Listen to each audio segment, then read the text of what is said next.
अस्सलाम वालेकुम दोस्तों, मैं हूं मोहम्मद मुज़म्मिल और आप देख रहे हैं आपकी आवाज़ मुज़म्मिल विर्क यूट्यूब चैनल। दोस्तों, आज की वीडियो बहुत बहुत अहम होने वाली है और इस वीडियो को आखिरी तक ज़रूर देखिएगा। तो जैसे कि मेरा मौजू आपने थंबनेल पे देख ही लिया होगा कि ज़ोंबीज़ जो ड्रग्स है वो पाकिस्तान में आ रही है। उसकी तफसील आज मैं आपको थोड़ा आगाह करूँगा कि वो उस क्या काम है उसका और क्या वो असरअंदाज़ होती है हम पे। अच्छा, तो स्टार्ट करते हैं कि अफ़गानिस्तान की जंग ख़त्म ना करना सिर्फ़ अमेरिका और खुफिया दूसरी ताकतों के मफाद में नहीं है, बल्कि मनशियात माफिया भी यही चाहता है कि अफ़गानिस्तान की जंग कभी ख़त्म ना हो। जिसकी वजह ये है कि यहाँ से नशा निकलता है और यूरोप की मंडियों तक ले जाया जाता है और फिर यूरोप से पूरी दुनिया में ये नशा भेजा जाता है। इस सूरत हाल में पाकिस्तान के अंदर इतनी अलार्मिंग सिचुएशन पैदा हो गई है कि आप सोच भी नहीं सकते और किसी को इसकी परवाह तक नहीं है।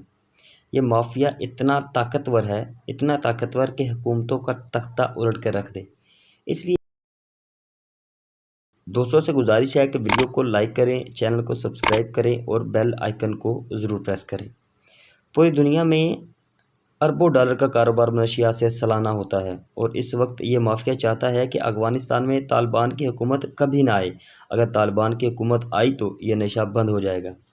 लेकिन अब जो पाकिस्तान में नशा इंट्रोड्यूस करवाया गया है वो इतना ख़तरनाक है, इतना ख़तरनाक कि आप ये सोच लें कि आप इस दौर में जा रहे हैं जहां अगले चंद सालों में लोग कब्रिस्तान के पास से गुजरेंगे और कहेंगे कि काश इस कब्र में इसकी जगह मैं होता। पाकिस्तान में आज से पहले भी ये नशा बड़े शहरों में, देहातों में और तकरीबन पूरे पाकिस्तान में ये बेचा जाता रहा है, लेकिन इसकी सप्लाई चलती रही है, लेकिन इसकी जो क्वालिटी थी वो काफ़ी लो थी और गरीब तबका इसको ख़रीदता था, नशा करता था, भीख मांगता था। माफिया ने इनको आप लोगों के सामने भिखारी बना दिया, भिखारी बनाकर पेश किया। पाकिस्तान में ये सब नशा सरेआम बिकता रहा, पसे पर्दा भी बिकता रहा। पाकिस्तान में शराब के लाइसेंस बाकायदा हुकूमत की जानिब से इजरा किए जाते रहे। और यानी इस्लाम में तो नशा जायज़ नहीं, लेकिन पाकिस्तान में इस चीज़ के लाइसेंस मिलते रहे हैं हुकूमतों की जानिब से। लेकिन अब पाकिस्तान में ये नशा इंट्रोड्यूस करवाया गया है जो इस वक्त पीक पे जाने वाला है। देखिए, आम नशे में होता ये है कि इंसान अपनी जान को ख़त्म करता है, अपने आप को मारता है, काम नहीं करता, अपने बच्चों की ज़िंदगी बर्बाद कर देता है, अपनी ज़िंदगी को बर्बाद कर लेता है। लेकिन ये ज़ोंबी नशा, ये जो नशा है इस हद तक ख़तरनाक है, इतना ख़तरनाक है कि आप सोच भी नहीं सकते कि इससे किस हद तक तबाहकारी बर्पा होगी। और इस वक्त पाकिस्तान की एलीट क्लास यानी कॉलेजेस और यूनिवर्सिटीज़ को टारगेट किया जा रहा है।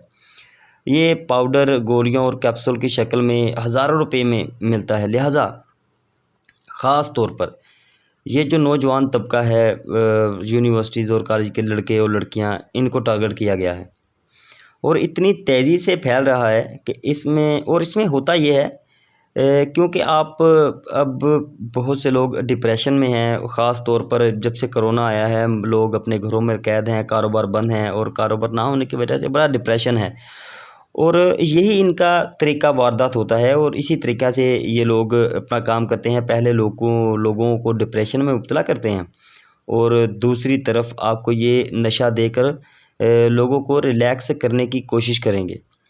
पहले इंसान ये नशा रिलैक्स होने के लिए लेता है और उसके बाद आहिस्ता आहिस्ता वो इसका आदी हो जाता है और ये कोई आइस नशा नहीं है जो अमूमन हमारे क्लब्स में और कैफ़ेज़ में चलता है। ये ज़ोंबी नशा होता है जो आपको पागल कर देता है और आप बेवकूफ़ाना नहीं बल्कि पागलपन जैसी हरकतें करना शुरू कर देते हैं। हालिया पाकिस्तान में एक केस वैसा भी आया था कि एक शख्स ने अपनी माँ और अपने नौकर को मार दिया और इसके कलेजों को चबाता रहा। इसके बाद इसे नफसियाती मरीज़ डिक्लेयर किया गया और क्योंकि ये एक बिज़नेस सोसाइटी है, बड़ी हाई लेवल की सोसाइटी थी, उससे ताल्लुक़ रखता था, तो इस ख़तरे के पेश नज़र के सोसाइटी का नाम बदनाम होगा, इस केस को मुकम्मल तौर पर ठप कर दिया गया। अच्छा, ये नशा ब्राज़ील से शुरू हुआ और फिर अमेरिका और फिर यूरोप और इसके बाद पूरी दुनिया में फैलता हुआ अब पाकिस्तान में आ गया है।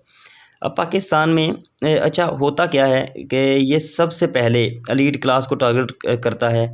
एलीट क्लास को टारगेट क्यों करता है? क्योंकि जब मिडिल क्लास तबका होता है वो पहले ही अ, हम एहसास कमतरी का शिकार होता है।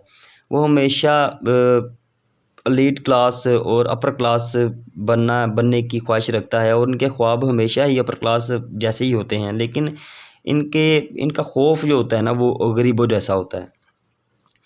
इसलिए वो देखते हैं कि अपर क्लास ये नशा कर रहा है तो वो जैसे भी करके अपने आप को नुकसान, अपनी औलाद को नुकसान पहुंचाते हैं, अपने घर को नुकसान पहुंचाते हैं और वो नशा ख़रीद लेते हैं और नशा शुरू कर देंगे। ज़ाहिर बात है जे एहसास कमतरी तो गरीबों में है ही और वो इसे एहसास कमतरी को पूरा ख़त्म करने के लिए चाहे जैसे भी हो वो पैसे इकट्ठे करेंगे और ये नशा करते हैं। ज़ाहिर सी बात है जी, हर काम कोई भी काम किया जाए उसकी एक हद होती है। कुछ भी कोई नशा किया जाए या कोई भी काम किया जाए उसकी एक ना एक हद ज़रूर होती है। जब ये नशा मुकम्मल तौर पर किसी के दिमाग को डैमेज कर देता है यानी ख़त्म कर देता है, यानी आप समझे कि जब इस नशे से भी रिलैक्स नहीं हो पाता उसका जो एडिक्ट है, तो वो ख़ुद को काटना शुरू कर देता है, लोगों को मारना शुरू कर देगा, अपना गोश्त खुद खाना शुरू कर देता है। ये आप समझ लें कि ये नशा अपने करने वाले को आहिस्ता आहिस्ता ज़ोंबी बना देता है और ज़ोंबी बनने के बाद इससे लत लग जाती है कि वो खून और गोश्त यानी हर तरह से इसका दिल करता है कि वो इंसानी फ़ुज़ला खाए, गंदी चीज़ें खाए, खून खाए, पिए और गोश्त खाए और इसी तरह की सूरत-ए-हाल पैदा होती है। आपको पहले ही फ़िल्मों के ज़रिए ज़हनी तौर पर तैयार किया गया है कि इस तरह की एक बीमारी आएगी। इन तमाम चीज़ों को हमारे ज़हनों और मुआशरे में एक प्लानिंग के तहत लॉन्च किया गया है और ये इनकी प्लानिंग है और ये नहीं कि ये जो मामला है ये कल परसों तक आपके सामने आ जाएगा, आप देख लेंगे जी ये मामला तो पहले हाईलाइट था और आज ये आ भी गया।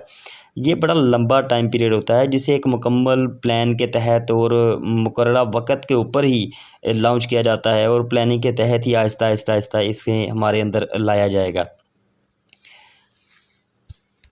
थोड़ा टाइम गुज़रने दें, आप देखेंगे कि आपको अनकरीब ये भी एक बीमारी के शक्ल में भी ये मुतारिफ़ करवाया जाएगा, एक वबा की शक्ल में भी मुतारिफ़ कराया जाएगा, लेकिन ये इब्तिदा इसकी इस नशे से ही होगी।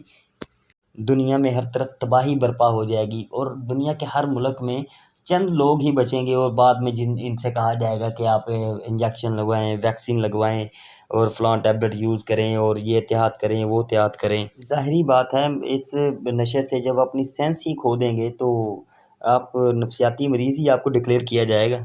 पाकिस्तान के बड़े शहर जिनमें ख़ास तौर पर डिप्रेशन बढ़ रहा है, इन शहरों में ये नशा दिया जा रहा है और इस नशे के बाद आप पागल हो जाते हैं। लिहाजा इस सारे मामले को नाकाम हम खुद ही कर सकते हैं। डिप्रेशन हो या बेरोज़गारी हो, हमें हर सूरत में अल्लाह से उम्मीद नहीं छोड़नी चाहिए। दुआ है कि अल्लाह हमारे मुल्क पाकिस्तान को अंदरूनी और बैरूनी ख़तरात से बचाए और अपनी हिफाजत में रखे। आमीन। दोस्तों मिलते हैं अपनी अगली वीडियो में। अपना बहुत सा ख्याल रखिएगा। अल्लाह हाफ़िज़।